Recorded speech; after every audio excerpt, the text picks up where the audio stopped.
నమస్కారం. స్వాతంత్ర్యం సాధించుకుని 75 సంవత్సరాలైన సందర్భంగా అన్ని రంగాల్లో మనం సాధించిన విజయాల్ని, మనం చేసిన కృషిని, అలాగే రానున్న రోజుల్లో అమలు చేసుకునే ప్రణాళికల్ని, ఆ పథకాలని గురించి మనం చర్చించుకోవచ్చు. ఈ సందర్భంగా ఎర్త్ సైన్సెస్ మంత్రిత్వ శాఖకు చెందిన Indian national centre for ocean information services INCOIS అంటున్నాము. ఈ సంస్థలో జరుగుతున్న ఆధునిక శాస్త్ర సాంకేతిక విజ్ఞాన పరిశోధనలు, ఈ పరిశోధనలు ప్రజా జీవితాన్ని ఏ విధంగా ప్రభావితం చేస్తోంది ఈ రోజు మనం తెలుసుకుందాము. ఇందుకోసం మనతో ఉన్నారు డాక్టర్ శ్రీనివాస్ కుమార్ తుమ్మల గారు. వీరు ఇన్కాయిస్ డైరెక్టర్. నమస్కారం డాక్టర్ శ్రీనివాస్ కుమార్ గారు. నమస్కారం అండి. మనం దేశవ్యాప్తంగా ఆజాదీ కా అమృతోత్సవాలను జరుపుకుంటూ ఉన్నాము. గత కొద్ది దశాబ్దాలుగా ఓషన్ సైన్సెస్ అనే వాటి ప్రాధాన్యత ప్రజా జీవితంలో చాలా పెరిగిందని చెప్పొచ్చు. ఐక్యరాజ్య సమితి అంతర్జాతీయ సంస్థల ఆధ్వర్యంలో ఈ డికేడ్ ఆఫ్ ఓషన్ సైన్సెస్ ని కూడా మనం జరుపుకుంటున్నాము. దీని ప్రాధాన్యత ఏంటంటారు? ఇన్కాయిస్ ఏం చేస్తుందంటే సముద్ర పరిశీలనను చేపడుతుంది అనమాట. ఓన్లీ కోర్ సైన్స్ కాకుండా సైన్స్ నుంచి మనం ఎటువంటి సమాచార సేవల్ని ఇవ్వచ్చు, ప్రజలకి ఏ విధంగా ఉపయోగపడతాయి అనే సేవలను ఇస్తుంది అనమాట. కొన్ని సేవలు ఏంటంటే for example potential fishing zone సలహాలు అంటారు. అంటే మత్స్యకారులకి సముద్రంలో ఎక్కడికి వెళ్ళి ఫిషింగ్ చేస్తే చేపలు ఎక్కువ దొరికే అవకాశం ఉంది, లేదంటే త్వరగా ఆ ప్రదేశానికి వెళ్ళి ఫిషింగ్ చేసుకుని ఎక్కువ లాభాలను పొందే అవకాశం ఉంది అనే విషయాన్ని పొటెన్షియల్ ఫిషింగ్ జోన్స్ అంటారు. మత్స్యకారులు సముద్రంలో ఫిషింగ్ కి వెళ్లేటప్పుడు సేఫా కాదా, అంటే అలలు ఎలా ఉంటాయి, ఓషన్ స్టేట్ ఎలా ఉంటుంది, అటువంటి ఓషన్ స్టేట్ ఫోర్కాస్ట్ ఇస్తాం అనమాట. ఇన్కాయిస్ అనేది సంస్థ 20 సంవత్సరాలుగా ఉంది. భారతదేశంలో చాలా ప్రగతి జరిగింది ఓషన్ సైన్సెస్ లో గానీ, ఓషన్ అబ్జర్వేషన్స్ లో గానీ, ప్రజలకు ఇన్ఫర్మేషన్ సర్వీస్ అందించడంలో గానీ. ఆజాదీ కా అమృత్ మహోత్సవ్ ప్రోగ్రామ్ లో ఇప్పుడు ఎటువంటి ప్రగతి సాధించాం, మనం ముందు ముందు ఏం చేయబోతున్నాం అనేది మనం తెలుసుకోవడానికి ఒక అవకాశం అండి. ఓషన్ డీకేడ్ అనేది ఏంటంటే ఇప్పుడు భూమిపై జీవనాన్ని కొనసాగించడంలో మహాసముద్రాలు పెద్ద పాత్ర పోషిస్తాయి. ఫర్ ఎగ్జాంపుల్ కోస్ట్ దగ్గర ఉండే వాళ్ళకి సముద్రంతో ఎక్కువ కనెక్ట్ ఉంటుంది, రోజు చూస్తూ ఉంటారు. ఇన్లాండ్ లో ఉండే వాళ్ళు సముద్రాలు మన జీవితాన్ని ఇంత ప్రభావితం చేస్తాయా అనేది త్వరగా రియలైజ్ అవ్వం. ఓషన్ డీకేడ్ అనేది యునైటెడ్ నేషన్స్ అంటే ఐక్య రాజ్య సమితి 2021 నుంచి 2030 దాకా ఓషన్ సైన్స్ దశాబ్దం అని గుర్తించింది. ప్రపంచంలో అన్ని దేశాల్లో కూడా మహాసముద్రాల యొక్క ప్రాముఖ్యాన్ని గుర్తించడానికి, తరువాత అందరినీ భాగస్వామ్యులను చేసుకుంటూ ముందుకెళ్లి ఓషన్స్ యొక్క ఇంపార్టెన్స్ తెలుసుకునేలా, ఓషన్ సైన్స్ ఇంప్రూవ్ అయ్యేలా, ఓషన్ సర్వీసెస్ ఇంప్రూవ్ అయ్యేలా మనందరం సస్టైనబుల్ వేలో ఓషన్స్ తో పాటు మనం ముందుకు వెళ్లేలా చేయటానికే ఈ ఓషన్ డీకేడ్ అనేది గుర్తించారండి. 21 నుంచి 2030 వరకు. మీరు ఇందాక అన్నట్లు సముద్ర తీరంలో ఉండే ఈ ప్రాంతాల్లో ఒక జీవన శైలి కానీ, వాళ్ళ జీవన అవసరాలు కానీ భిన్నంగా ఉంటాయి కొంత. అయితే మనం వినియోగిస్తున్న ఆధునిక పరిజ్ఞానం అనే దాని ప్రభావం ఎంతవరకు ఉంటుంది? ఫిషింగ్ జోన్స్ ని ఐడెంటిఫై చేయడానికి మీరు ఎలాంటి సమాచారాన్ని నేరుగా మత్స్యకారులకి ఏ విధంగా మీరు చేరవేస్తున్నారు? మీరు అన్నట్లు కోస్తా ప్రాంతం నుంచి 100 కిలోమీటర్ల దూరం కనుక చూస్తే 40% ప్రపంచ జనాభా తీర ప్రాంతాల్లో ఉంటుందండి. 3.5 బిలియన్ ప్రజలు ఉంటారు. వాళ్ళ జీవన శైలి డిఫరెంట్ గా ఉంటుంది. సముద్రాలు ఇన్ఫ్లుయెన్స్ చేస్తాయి అనమాట. కోస్టల్ ఏరియాస్ లో ఇంతమంది పాపులేషన్. ఫర్ ఎగ్జాంపుల్ మత్స్యకారులు ఉన్నారనుకోండి, వీరు ఎవ్రీ డే ఫిషింగ్ కి వెళ్ళాలి, ఫిషింగ్ చేయాలి, లైవ్లీహుడ్ బేసికలీ. తుఫాన్ వచ్చింది అనుకోండి, కోస్టల్ ఏరియాస్ లో స్టార్మ్ సర్జెస్ అంటారు. స్టార్మ్ సర్జెస్ వచ్చి మనకి ఇనండేషన్ క్రియేట్ చేయొచ్చు. 2004 సంవత్సరంలో సునామీ వచ్చింది. సునామీ వల్ల వేవ్స్ కోస్టల్ ఇనండేషన్ క్రియేట్ చేసి ప్రజలు ఎఫెక్ట్ అవ్వచ్చు. ఇటువంటి ఇన్ఫర్మేషన్ అంతా ప్రొవైడ్ చేస్తుంది ఇన్కాయిస్. టెక్నాలజీ అనేది ఎంత ఇంపార్టెంట్ అంటే మా కార్యకలాపాల్లో మాకు డేటా అంతా శాటిలైట్స్ ద్వారా వస్తుందండి ఇక్కడికి. ఫర్ ఎగ్జాంపుల్ మత్స్యకారులకి మేము పలానా చోటుకి వెళ్ళి ఫిషింగ్ చేయండి అని చెప్పడానికి మేము శాటిలైట్ల ద్వారా డేటా అనలైజ్ చేస్తాం. ఇండియాకి ఓషన్ శాట్ అనే శాటిలైట్ ఉంది. శాటిలైట్ లో మనకి ఓషన్ కలర్ మానిటర్ అని చెప్పి ఒక పరికరం ఉందన్నమాట. అది ఏం చేస్తుందంటే ఓషన్ లో క్లోరోఫిల్ అంటారు, పత్రహరితం. మనకి ఇప్పుడు ల్యాండ్ మీద ఎలాగైతే గ్రీన్ ట్రీస్ ఉంటాయో అలాగే ఓషన్స్ లో కూడా మైక్రోసెల్యులర్, యూనిసెల్యులర్, మల్టీసెల్యులర్ ప్లాంట్స్ ఉంటాయి. సో మేము శాటిలైట్ల ద్వారా ఈ క్లోరోఫిల్ ఎక్కడ ఎక్కువ ఉంది, తక్కువ ఉంది అనేది గుర్తించి ఇక్కడ పలానా ఫిష్ ఉండే అవకాశం ఉంటుంది అని చెప్పి చెప్పగలుగుతాం. అలాగే సీ సర్ఫేస్ టెంపరేచర్ అంటే మనం ఎండలో ఉన్నప్పుడు మనకి ఎంత ఇన్కన్వీనియంట్ గా ఉండి సమ్మర్ లో మనం ఏసీలోకి ఎలా రావాలనుకుంటామో, అలాగే ఓషన్స్ లో కూడా సర్టన్ టెంపరేచర్స్ ఉండే వాటర్స్ ఉండే దగ్గర కొన్ని రకాల ఫిషెస్ అక్కడ ఎక్కువ ఉండే అవకాశం మత్స్యకారులకు చెప్తాం అనమాట. అలాగే సుమాత్రా దగ్గర గానీ అండమాన్ దీవుల దగ్గర గానీ పెద్ద భూకంపం వస్తే దాని నుంచి సునామీస్ జనరేట్ అయ్యి మనకి కోస్తా ప్రాంతాలకి ఈ సునామీ రావడానికి 1 గంట 2 గంటల సమయంలో సునామీ వచ్చేస్తుంది. అంత సమయంలో మనం ఇలా భూకంపం జరిగిందని గుర్తించడానికి సెన్సర్లు ఉండాలి. ఆ సెన్సర్స్ నుంచి డేటా మన హైదరాబాద్ లో ఈ సెంటర్ కి శాటిలైట్ల ద్వారా గానీ వీసాట్ల ద్వారా గానీ రావాలి. వచ్చి మేము గుర్తించి మేము తర్వాత సముద్రంలో బూయిస్ అంటారు, సునామీ బూయిస్. ఆ బూయిస్ మనకి సునామీ వేవ్ వచ్చే దారిలో ఈ బూయిస్ ఉంటాయన్నమాట. ఇదిగో ఇక్కడ సునామీ ఇక్కడికి రీచ్ అయింది, దీని హైట్ 50 సెంటీమీటర్లు ఉంది అని చెప్పి సెన్సర్స్ అన్ని ఇన్కాయిస్ కి సమాచారాన్ని చేరవేస్తాయి రియల్ టైమ్ లో. డేటాని మేము అనలైజ్ చేసి ఈ న్యూమరికల్ సిమ్యులేషన్స్ రన్ చేస్తాము. రియల్ టైమ్ లో ప్రజలకి అందజేయగలుగుతాం. మత్స్యకారులకి మేము మొబైల్ ఫోన్ ద్వారా వారికి మొబైల్ ఫోన్ లో కొత్త యాప్స్ డెవలప్ చేయడం జరిగింది. తర్వాత లోకల్ లాంగ్వేజెస్ లో మేము మొత్తం భారతదేశానికి సంబంధించిన కోస్తా ప్రాంత ప్రజలందరికీ ఇన్ఫర్మేషన్ ఇస్తాము. డిఫరెంట్ లాంగ్వేజెస్ మాట్లాడతారు, వారికి అర్థమయ్యే లాంగ్వేజ్ లో మేము ఈ ఇన్ఫర్మేషన్ ని యాప్స్ ద్వారా, వెబ్సైట్ ద్వారా, మెసేజెస్ ద్వారా అందజేస్తాం.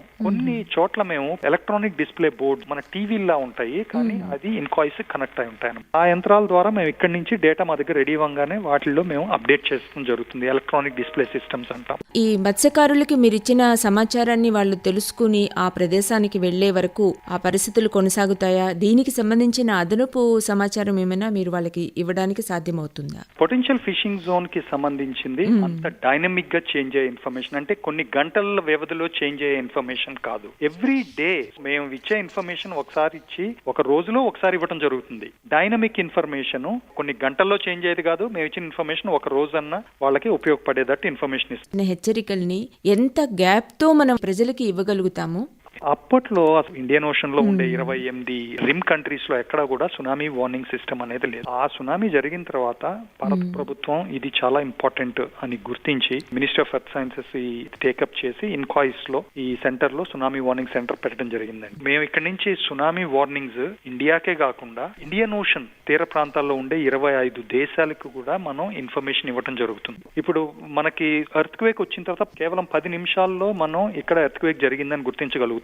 తర్వాత ఇంకొక 10 నిమిషాల్లో సునామీ వచ్చే అవకాశం ఉందా లేదా అని ఇన్ఫర్మేషన్ చేరవేయగలుగుతాం. సునామీ వార్నింగ్ సిస్టమ్ అనేది end to end starting sensors నుంచి మొదలుకొని ఇది ప్రజలకి ఇన్ఫర్మేషన్ చేరుకునే దాకా ప్రజలు కూడా ఫైనల్ గా వాళ్ళకి వచ్చే ఇన్ఫర్మేషన్ ని గుర్తించి వాళ్ళు కరెక్ట్ గా రియాక్ట్ అవ్వాలి. దాని గురించి ఏం చేస్తున్నామంటే సునామీ రెడీ అని ఒక ప్రోగ్రామ్ కింద ఏం చేస్తారంటే కమ్యూనిటీస్, అంటే ఇప్పుడు ఫర్ ఎగ్జాంపుల్ కోస్తా ప్రాంతంలో ఒక విలేజ్ ఉందనుకోండి, ఈ కమ్యూనిటీని ఈ వార్నింగ్ సిస్టమ్ మొత్తానికి మధ్యలో పెడతాం అన్నమాట. టెక్నాలజీ ఉండాలి, అదే రకంగా టెక్నాలజీ అనేది ప్రజలకి ఉపయోగపడేదిగా ఉండాలి. మనం ఇన్కాయిస్ నుంచి 10 నిమిషాల్లో ఇన్ఫర్మేషన్ ఇచ్చాము అంటే అది నిజంగా ప్రజలకు చేరి వాళ్ళు రియాక్ట్ అయినప్పుడే దాని టోటల్ ఎఫెక్ట్ ఉంటుంది అనమాట. ఈ కమ్యూనిటీని మనం సెంట్రల్ భాగస్వామిగా పెట్టి ఈ కమ్యూనిటీకి 11 ఇండికేటర్లు ఉంటాయండి సునామీ రెడీ అని. ఫర్ ఎగ్జాంపుల్ ఈ కోస్తా ప్రాంతంలో ఉండే కమ్యూనిటీకి వారికి సునామీ థ్రెట్ ఉందని తెలుసా లేదా, తర్వాత వారికి సునామీ వస్తే గనక ఈ ఎంతవరకు ఇనండేషన్ జరుగుతుంది అనేది మ్యాప్ ఉందా లేదా, ఇనండేషన్ మ్యాప్, వారికి ఇవాక్యువేషన్ రూట్స్ ఉన్నాయా లేవా, తర్వాత వారికి ఇన్కాయిస్ నుంచి చేరవేసే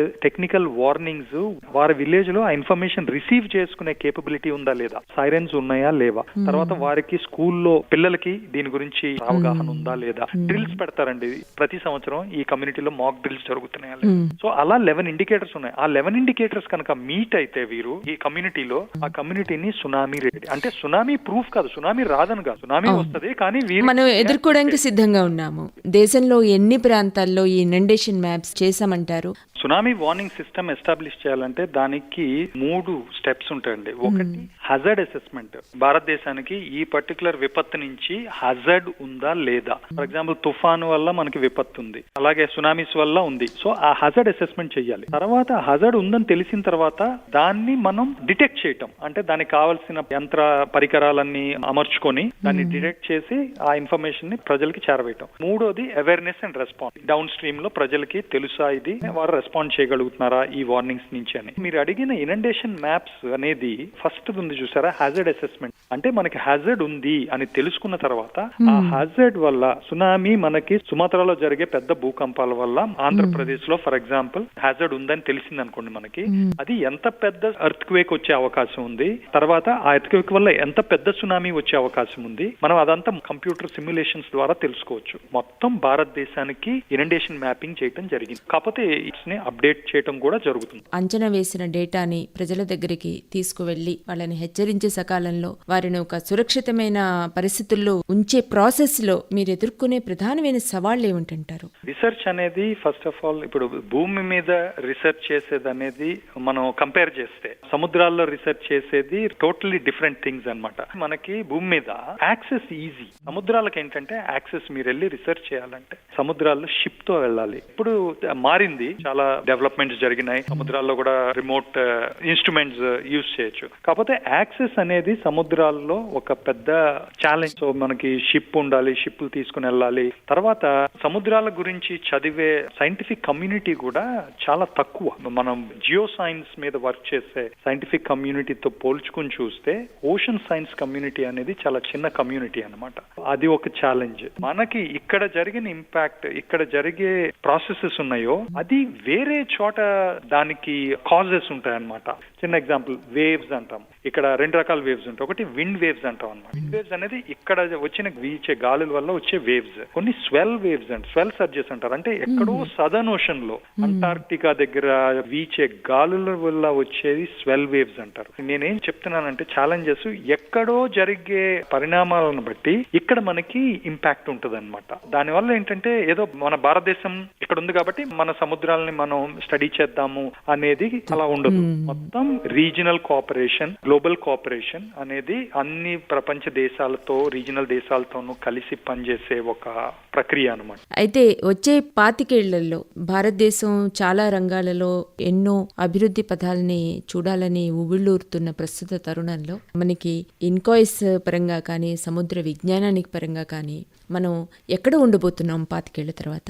మా విజన్ ఏంటంటే యూజర్స్ కి మనం ఉపయోగపడాలి. నెక్స్ట్ 20-25 ఇయర్స్ కి ఎలా ఉంటుందంటే చేంజెస్. ఫర్ ఎగ్జాంపుల్ ఇప్పుడు ఓషన్ ఇంపార్టెన్స్ తెలుస్తుంది, ఓషన్స్ బ్లూ ఎకానమీ గురించి మాట్లాడుకుంటున్నాము. అంటే సస్టైనబుల్ గా ఓషన్స్ ని ఎలా హార్వెస్ట్ చేసుకోవాలి. ఓషన్స్ మీద మన డిపెండెన్సీ రోజు రోజుకి పెరుగుతూనే ఉంటుంది. ఎప్పుడైతే మనకి ల్యాండ్ మీద రిసోర్సెస్ తగ్గుతాయో ఓషన్ మీద డిపెండెన్సీ పెరుగుతుంది. ఇప్పుడు డీప్ ఓషన్ మిషన్ అని చెప్పి ఒక మేజర్ మిషన్ మన గవర్నమెంట్ లాంచ్ చేసింది. ఇప్పుడు దాని ద్వారా ఏంటంటే ఫర్ ఎగ్జాంపుల్ మనకి ఇప్పుడు క్లైమేట్ చేంజ్ జరుగుతుంది, టెంపరేచర్స్ పెరగడం వల్ల సీ లెవెల్స్ పెరుగుతాయి. కానీ ఆ సీ లెవెల్స్ గత 100 సంవత్సరాల కాలంలో ఇండియన్ ఓషన్ లో 1.7 millimetre per year sea level పెరిగింది అంటారు. క్లైమేట్ చేంజ్ యొక్క ఇంపాక్ట్ ఇండియన్ ఓషన్ మీద ఎక్కువ ఉంది అని చెప్పి తెలుసు మనకి. అన్ని ఇన్స్టిట్యూట్స్ తో కలిపి స్టడీ చేసి ప్రజలకి అంటే కోస్టల్ యూజర్స్ కి వారికి ఏమి ఇన్ఫర్మేషన్ కావాలి దాని కింద కన్వర్ట్ చేసి వారికి సర్వీస్ గా ఇవ్వాల్సిన మేజర్ ఇన్ఫర్మేషన్. నెక్స్ట్ 20 ఇయర్స్ లో ఏంటంటే మేము యూజర్స్ తో ఇంకా క్లియర్ గా యూజర్స్ తో కనెక్ట్ అవటం, వాళ్ళ రిక్వైర్మెంట్స్ తెలుసుకోవటం. ఫర్ ఎగ్జాంపుల్ 20 ఇయర్స్ బ్యాక్ మేము స్టార్ట్ చేసినప్పుడు